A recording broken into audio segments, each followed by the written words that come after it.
ये आकाशवाणी है। प्रस्तुत है कार्यक्रम सुर्खियों में। इसके अंतर्गत सुनिए विशेष चर्चा।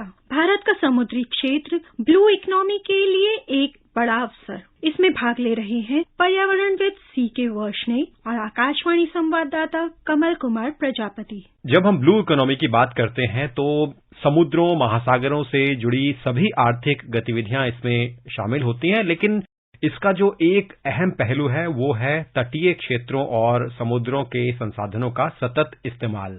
तो आज, क्योंकि कल विश्व महासागर दिवस हमने मनाया और कल ही हमने एक ट्वीट प्रधानमंत्री कार्यालय की ओर से भी देखा जिसमें केंद्रीय मंत्री किरेन रिजिजू के द्वारा लिखा गया एक अखबार में लेख भी साझा किया गया, जिसमें कि ब्लू इकोनॉमी से जुड़ी हुई जो महत्वपूर्ण बातें हैं, उसकी भारत में संभावनाएं हैं, उस पर विस्तार से बात की गई। तो आज हम इस चर्चा को इस संदर्भ में कर रहे हैं। हमारे साथ कार्यक्रम में जुड़े हैं चर्चा के लिए professor C K Varshney. Professor Varshney, स्वागत है। धन्यवाद। प्रोफेसर वार्ष्णेय, सबसे पहले अगर हम ब्लू इकोनॉमी के मायने की आपसे बात करें तो इसका क्या अर्थ है, इसके बारे में हमारे श्रोताओं को बताएं और साथ ही भारत के समग्र आर्थिक विकास में किस तरह से ब्लू इकोनॉमी एक बहुत बड़ी क्षमता है हमारे पास।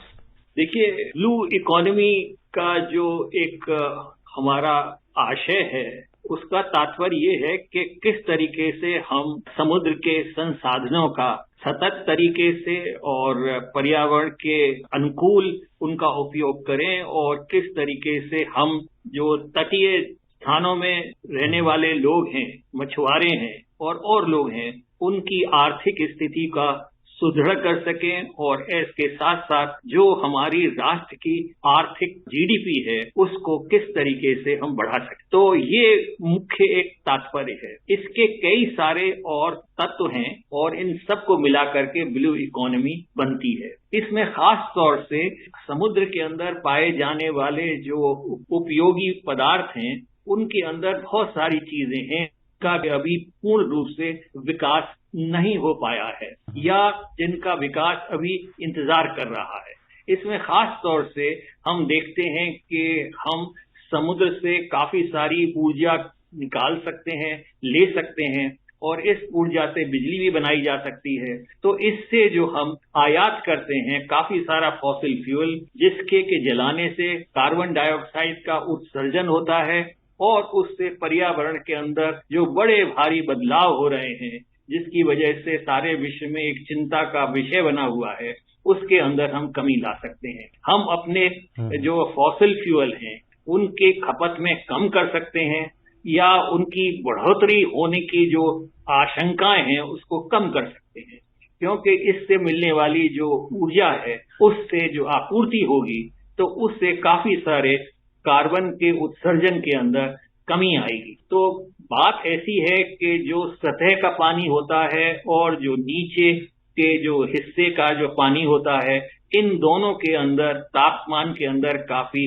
फर्क रहता है और इस तापमान का जो फर्क है और जो भिन्न भिन्न तापमान होते हैं गहराई में और सतह के पानी में, उसके द्वारा एक पोटेंशियल डेवलप होता है जिसको कि हम बाद में बिजली के रूप में भी बना सकते हैं। तो ये एक बहुत ही एक सुचार और बहुत ही एक सीधी सादी साइंटिफिक पहल है और एक साइंटिफिक तथ्य है जिसको कि टेक्नोलॉजी के द्वारा हम आगे विकसित कर सकते हैं और जो कोस्टल कम्युनिटीज हैं उनके अंदर हम ऊर्जा और एनर्जी प्रोवाइड करने में सक्षम हो सकते हैं। पहली बात। दूसरी बात यह है कि कोस्टल कम्युनिटीज के यहाँ पानी की बड़ी दिक्कत होती है, तो अगर हम ये जो रिसर्च और जो संसाधन है इनका अगर ठीक तरीके से दोहन करें तो डिसैलिनाइजेशन करके हम पेय पानी को भी काफी सारी जगह पे प्रोवाइड कर सकते हैं। मैं तो ये कहूंगा कि चेन्नई में भी हमने काफी एक संयंत्र लगाया हुआ है जो काफी दिनों से अब चल रहा है। उसको सी वाटर डिसैलिनाइजेशन होता है और जिससे कि वहाँ के शहरी लोगों को पीने का पानी मिलता है। तो ये भी एक दूसरी, काफी सारे लोग उस मछली पालन में व्यस्त हैं और हमारे मछुआरे काफी करीब 40 मिलियन के करीब लोग वहाँ पे इस काम में जुटे हुए हैं। तो इन सबको भी एक साइंटिफिक तरीके से और सैटेलाइट की मदद से, डेटा से और दूसरे नई टेक्निक से अगर उनको हम प्रोत्साहित करें तो मछली पालन में और मछली पकड़ने में बहुत भारी फायदा होगा और उसको एक्सपोर्ट भी किया जाएगा और उसके साथ में जो लोकल कंजम्पशन है उसमें भी बढ़ावा मिलेगा। ये सब चीजें तो हैं ही हैं, लेकिन समुद्र के गर्त में नीचे तलहटी में कई सारे हमें संसाधन मिलते हैं जिनकी की काफी हमारे आधुनिक जीवन में आवश्यकता है और उनका बड़ा उपयोग है। जैसे कि हमको मिलते हैं फेरोमैग्नेटिक नोड्यूल्स, तो इनके अंदर आयरन की मात्रा बहुत होती है, मैग्नीज की मात्रा बहुत होती है, कोबाल्ट होता है और निकेल होता है। तो समुद्र के तल में जो हम माइनिंग करते हैं उसके अंदर रोबोट्रिक्स की या फिर और ऑटोमेटिक माइनिंग की बहुत ही एक बड़ी भूमिका होती है। तो इन सब के लिए भी हमें एक जागरूक रहना है और इसके अंदर बढ़ चढ़ के इन रिसोर्सेज का सेफ तरीके से केयर करते हुए, ताकि पर्यावरण को किसी तरह का नुकसान न हो और वहाँ के जीव जंतुओं को किसी तरीके से नुकसान न हो, उस तरीके से हमें इसका दोहन करके हमें ये सारे मेटल जो कि बहुत ही इम्पोर्टेंट हैं डेवलपमेंट के लिए और सस्टेनेबल इकोनॉमी के लिए, हमें वहाँ से मिलने का एक बहुत भंडार मिलता है और उसको हमें यूज करने की एक बहुत अच्छी एक अपॉर्चुनिटी है। इसके साथ साथ जो समुद्र तट हैं वहाँ पर काफी सारे पर्यटक आते हैं और ये पर्यटकों के लिए बड़ा मनमोहक होता है, लेकिन हर जगह पूरी सुविधा न होने के कारण ये कुछ ही जगह पर हमारे तटों पर सीमित हैं। हमारे भारतवर्ष में करीब 7,500 किलोमीटर लंबी समुद्र की लाइन है और इसके ऊपर अगर पर्यटन के हिसाब से हमें इसे डेवलप करें तो यहाँ पर एक बहुत भारी पोटेंशियल डेवलप होता है। तो ये सारी जो चीजें हैं इससे नेशनल एक्सचेकर को भी बहुत फायदा होगा, लोकल इकोनॉमी को भी बहुत फायदा होगा और लोकल कम्युनिटीज को भी बहुत फायदा होगा और इससे उनको गेनफुल एम्प्लॉयमेंट मिलेगा और इस सब से मैं समझता हूँ खुशहाली बढ़ेगी और सतत विकास के पथ पर हम लोग आगे चल पाएंगे। जी, विस्तार से आपने प्रोफेसर वार्ष्णेय जैसा कि बताया कि किस तरह से जो भारत की अर्थव्यवस्था है उसमें हमारी जो ब्लू इकोनॉमी है उसमें बहुत बड़ी क्षमता है और आपने जिक्र भी किया कि एक बहुत बड़ा तटीय क्षेत्र हमारे पास है और अगर इसमें मैं और जोड़ना चाहूं तो 29 राज्यों में से लगभग 9 तटीय राज्य हैं और भारत की लगभग भौगोलिक स्थिति को अगर हम इसकी ओर गौर करें तो हमारे पास 1382 द्वीप हैं, लगभग 199 बंदरगाह हैं जिनमें 12 प्रमुख बंदरगाह शामिल हैं। 20 लाख वर्ग किलोमीटर से ज्यादा में भारत के जो विशेष आर्थिक क्षेत्र हैं, जो स्पेशल इकोनॉमिक जोन है, उसमें कच्चे तेल और प्राकृतिक गैस जैसे जो अहम संसाधन हैं, उसके साथ जो living and non living resources हैं, उन संसाधनों का खजाना भी हमारे पास है, यानी क्षमता हमारे पास है। लेकिन इस क्षमता को पहचानने के लिए, आगे इस क्षमता का दोहन करने के लिए किस तरह से आवश्यक है कि हमारी जीडीपी भी इससे बढ़े और इस क्षमता से हम अपनी जीडीपी को बढ़ाते हुए बड़ी मात्रा में ब्लू इकोनॉमी के जरिए रोजगार के अवसरों को और अर्थव्यवस्था के अवसरों को बढ़ाएं। सबसे पहले तो जो मैं बताना चाहता हूं, जो सागरमाला एक स्कीम है जिसके तहत सारे जो पोर्ट हैं और अलोंग द कोस्ट लाइन जो सड़क बनाई गई हैं, हाईवेज बनाए गए हैं, तो उससे जो आपने बताए 20 पोर्ट और 195 और 198 के करीब जो स्मॉल पोर्ट्स हैं, उन सबको कनेक्ट करना और उसके साथ साथ यहाँ पर जब ये सड़क मार्ग बनेंगे तो उसी के आसपास फिर इंडस्ट्रियलाइजेशन का भी प्रोत्साहन मिलेगा और उससे फिर हमारे यहाँ ट्रांसपोर्टेशन की और माल ढोने की जो एक स्थिति है उसके अंदर बहुत सुधार आएगा। जब भी हम एक पोर्ट बनाते हैं तो उसकी सबसे ज्यादा जरूरत ये होती है कि किस तरीके से पोर्ट तक हम जल्दी से जल्दी सामान को पहुंचा सकें और किस तरीके से बाहर से आने वाले सामान को पोर्ट से अंदर शहर देश के अंदर भेजा जा सके। तो इसमें सड़क मार्ग का और बहुत ही एक अहम हिस्सा होता है और आवश्यकता होती है। तो जो सागरमाला प्रोजेक्ट है जिसने कि सबको सारे पोर्ट्स को कनेक्ट कर दिया है और पूरे कोस्ट लाइन को उसने कवर किया है, तो ये एक बहुत बड़ी उपलब्धि है और इससे इकोनॉमी को भी काफी मजबूती मिलेगी और इससे नए कामकाजी लोगों को काम भी मिलेगा। तो ये तो एक बहुत बड़ी उपलब्धि है जो कि धीरे धीरे आगे बढ़ेगी और इसके बढ़ने से लोगों को रोजमर्रा की जिंदगी के अंदर काफी सहूलियत मिलेगी और हर तरीके से इकोनॉमी को फायदा होगा। ऐसा कोई एरिया नहीं है जहां पर के समुद्र के संसाधनों की आवश्यकता न हो और उनकी वहां पर आवश्यकता के साथ साथ डेवलपमेंट करने की संभावनाएं न हो। तो ये तो अब हमको बहुत अच्छी तरह समझना चाहिए। इन राज्यों से एक्सपोर्ट भी होता है, तो वो एक्सपोर्ट भी जब होगा तो कुछ तो तटीय राज्य करते हैं और काफी सारा और जगह से भी आता है।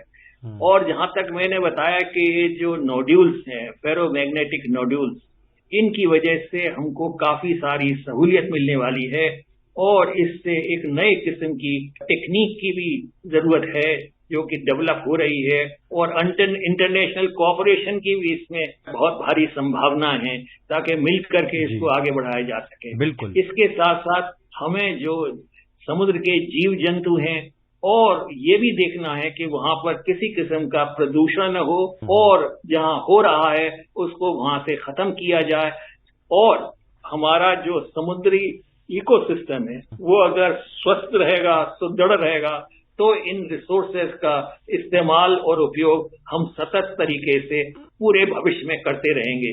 अगर हम ऐसा कर सकते हैं और इसमें हम सफल होते हैं तो मैं समझता हूं कि आने वाले दिनों के लिए और आने वाली पीढ़ियों के लिए ये जो ब्लू इकोनॉमी है और जो हमारे समुद्री संसाधन हैं, ये एक बहुत बड़ा सहारा बनेंगे और हमारी आर्थिक विकास में इसका एक बड़ा भारी योगदान होगा। जी, प्रोफेसर वार्ष्णेय, ब्लू इकोनॉमी के विकास में और इसके शोध में डीप ओशन मिशन को सरकार ने इस कार्यक्रम को लॉन्च किया है। साथ ही एक और मैं जिक्र यहाँ पे करना चाहूंगा कि भारत में ब्लू इकोनॉमी की क्षमता को देखते हुए मिनिस्ट्री ऑफ अर्थ साइंसेज ने एक विस्तृत पॉलिसी पर काम शुरू किया है जो कि ब्लू इकोनॉमी के बारे में है और इस बारे में जो हमारे पास ड्राफ्ट पॉलिसी का फ्रेमवर्क है, एक मसौदा है, वो भी मौजूद है।